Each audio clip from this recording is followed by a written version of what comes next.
The fog was thick that night, rolling through the empty park like a living thing. Daniel pulled his coat tighter around his body, shivering as he walked along the cracked pavement. The streetlights above flickered erratically, barely penetrating the swirling mist. He had taken this route home countless times before, but tonight something felt different. The air was heavy, suffocating, carrying with it an eerie silence that pressed against his ears. A sudden rustling in the bushes made him stop. He turned sharply, peering into the haze, but saw nothing beyond shifting shadows. His heartbeat quickened. Probably just an animal, he told himself, though a cold sensation trickled down his spine. He resumed walking, his footsteps unnervingly loud against the damp ground. As he reached the central fountain, the park's usual charm was lost in the oppressive gloom. The statues that once seemed elegant now loomed like ghostly figures, their marble faces half hidden by the mist. The water in the fountain was unnaturally still, reflecting the dim light in an unsettling way. A sudden gust of wind sent leaves skittering across the ground, their dry rustling mimicking whispers. Then the lights began to flicker more violently, casting sporadic bursts of illumination that made the shadows twist and contort.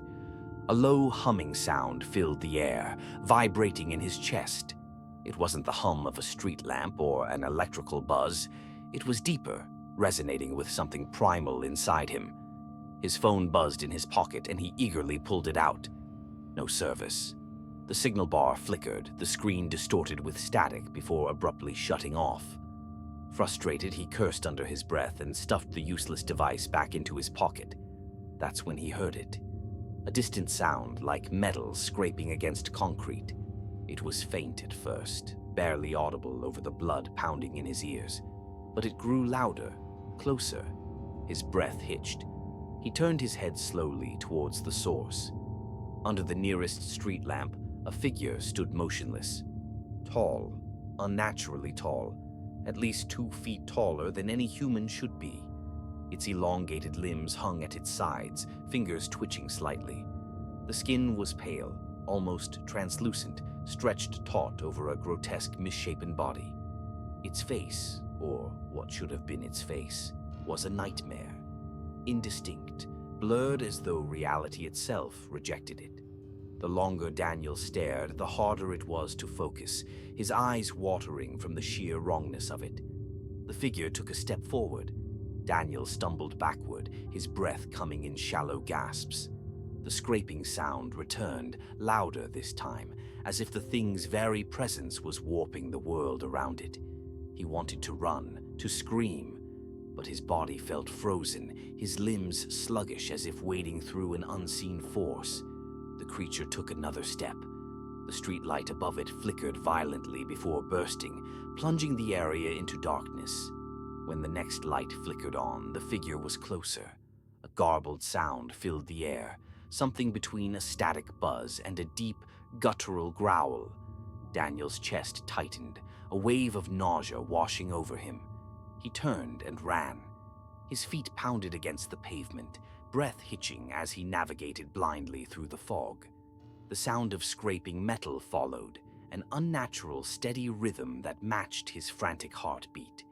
He risked a glance over his shoulder. The figure was gliding towards him, impossibly fast, its limbs moving in unnatural, jerky motions. A sharp pain shot through his head, his vision blurring for a split second. When it cleared, the fog was denser, the park around him unrecognizable. The path he had taken for years was gone, replaced by endless stretches of trees and shadows. He turned in circles, heart hammering against his ribs. Then the whispers began. Dozens of voices, layered on top of each other, speaking in hushed, hurried tones. Some wept, some laughed, others simply repeated his name over and over again. Daniel, Daniel, Daniel, ... He covered his ears, squeezing his eyes shut. No, stop. The whispers stopped instantly. He opened his eyes and the figure was standing right in front of him. The last thing he saw before the lights above flickered one final time was the thing reaching for him, its fingers stretching impossibly long, wrapping around his vision until there was nothing left but darkness.